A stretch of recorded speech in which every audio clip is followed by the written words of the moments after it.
Siapa sangka, bambu yang diketahui hanya merupakan bahan mebel dan konstruksi sederhana rumah hunian, di zaman now nyatanya oleh orang Indonesia justru dimanfaatkan untuk membangun jalan tol atas laut.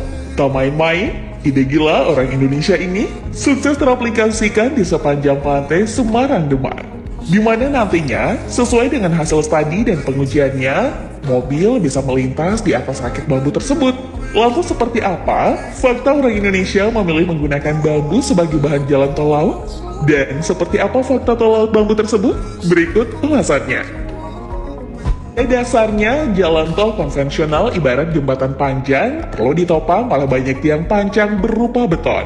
Namun, bagaimana jadinya jika tol harus dibangun di permukaan air? Nyatanya, hal itu bisa diatasi berkat inovasi LAPI dari ITB yang dipimpin Insinyur Andi Kurnia Kartawirya.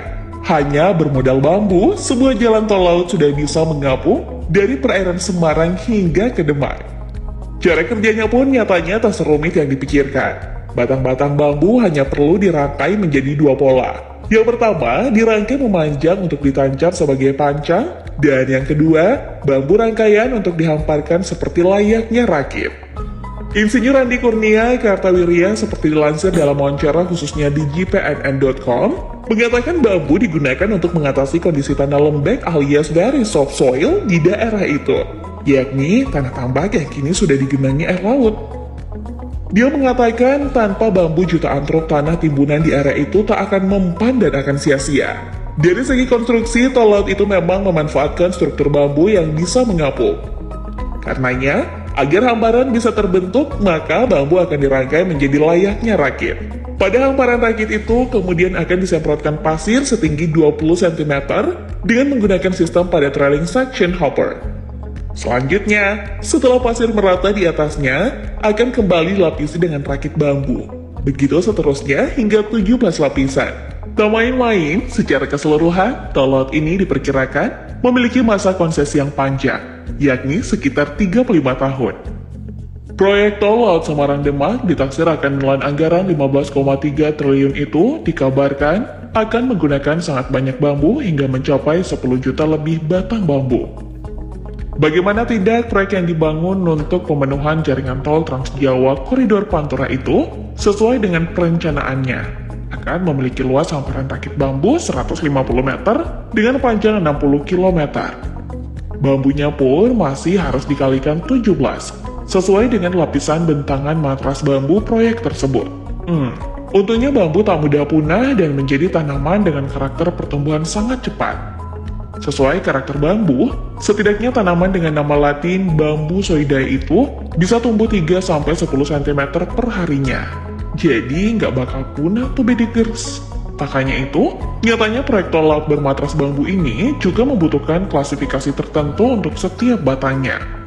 Sesuai keterangan si penemu konstruksi ini, setidaknya bambu yang akan digunakan haruslah yang sudah berusia 3 tahun dengan diameter rata-rata yakni 10 cm. Beruntung, bambu di Indonesia masih sangat melimpah. Terlebih dalam proyek ini, bambu yang dibutuhkan bisa dari segala jenis. Tol laut Semarang Demak yang panjangnya 15,37 mil atau 24,74 km, digadang-gadang juga memuat misi kemanusiaan. Bagaimana tidak, Semarang dari tahun ke tahun sudah mengalami berbagai fenomena yang timbul dari laut. Beberapa di antaranya adalah fenomena tanah hilang dan juga banjir rob. Dilansir dari sejumlah media, pemerintah Semarang sudah melakukan beberapa upaya untuk menangani masalah itu, termasuk melakukan upaya penanaman mangrove di sekitar pantai. Hanya saja, upaya itu nyatanya belum cukup efektif. Banjir rob dan peningkatan air laut belum bisa teratasi. Karenanya, sejak awal proyek ini hendak dibangun, Gubernur Jawa Tengah, Ganjar Pranowo memang sudah meminta agar tol laut Semarang Demak harus bisa terintegrasi sebagai tanggul laut agar bisa mengurangi dampak banjir rob yang begitu merugikan perekonomian di Semarang. Beruntung teknologi matras bambu datang menjadi solusinya, sehingga akhirnya tol tersebut disetujui untuk dibangun. Sekretaris BPJT Triyono Junwasmono saat kunjungan kerja Komisi 5 DPR RI ke Tol Semarang Demak Seksi 2, Jawa Tengah pada Kamis 27 Januari 2022 mengatakan, Tol Laut Semarang Demak nantinya akan sekaligus menjadi tanggul laut yang akan bermanfaat untuk mengurangi dampak banjir. Tak hanya itu, agar penanggulangan banjir makin optimal, tol laut itu juga akan dilengkapi dengan kolam retensi seluas 198 hektar. Matras bambu yang dilengkapi dengan tiang panjang bambu juga dipastikan akan mampu menahan laju air dan abrasi. Kendati sempat diragukan, proyek tol laut dengan menggunakan teknologi matras bambu akhirnya dikerjakan. Dilansir dari pu.go.id, pemanfaatan bambu sebagai struktur jalan tol Semarang-Demak ini digadang-gadang akan menjadi yang pertama di Indonesia.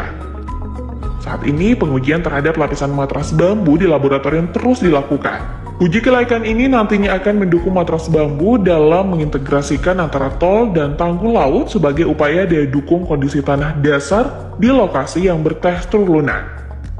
Lebih jauh, teknis pengujian yang dilakukan sendiri terdiri dari dua jenis, yaitu uji tarik sistem matras bambu dan uji lentur pada sistem matras bambu yang akan ditanam di tanah lunak.